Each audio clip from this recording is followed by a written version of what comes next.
China is a country where missing people aren't a matter of surprise.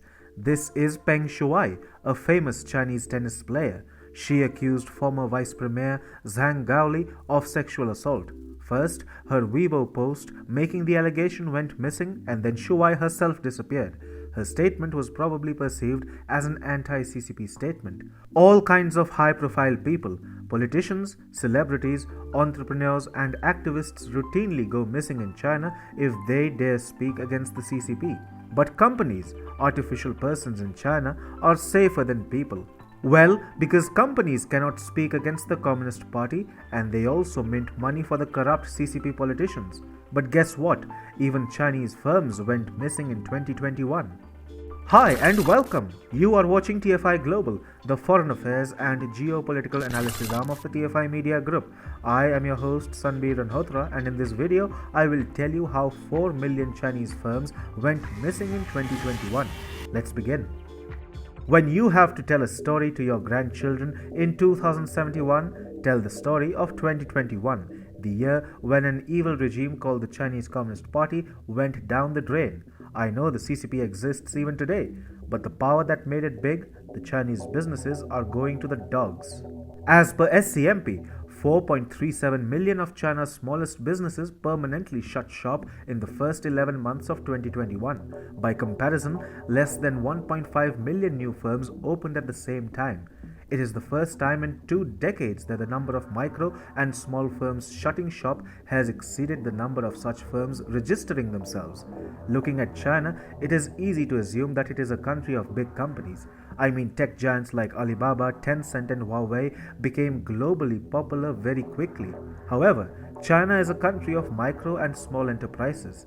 With over 40 million micro and small firms, the small-scale firms are considered the backbone of China's private sector, and around 1/10 of such firms simply got wiped out last year.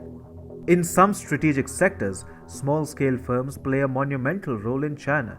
The Chinese steel industry, for example, is highly decentralized with hundreds of private steel makers across the country. The larger producers of the strategic metal are mainly state-owned. The large steel makers capture less than 50% of China's steel production share, and therefore it is the smaller private firms that make China's steel industry big, so big that China came to produce over half of the world's steel. These small firms scattered across China's industrial hotspots account for half of the country's tax revenue, 60% of its GDP, and 80% of urban employment. So, the CCP is dead if the micro and small enterprises sector continues to get wiped out. Why are small private firms in China disappearing? Beijing talks about threefold pressures: contracting demand, supply shocks, and weakening expectations. And at the end of the day, everything comes down to mismanagement by Beijing. Xi Jinping has been drumming his common prosperity agenda for quite some time now. Xi blames that he wants to bridge the wealth gap between the poor and the rich. Businesses perceive it as a warning. Beijing could nationalize private businesses to make the rich poor and bridge income inequality. And I am not joking, this is exactly what a Maoist Jinping wants. So, many businesses have simply decided that they should deregister, liquefy their wealth, and somehow hide it from the CCP.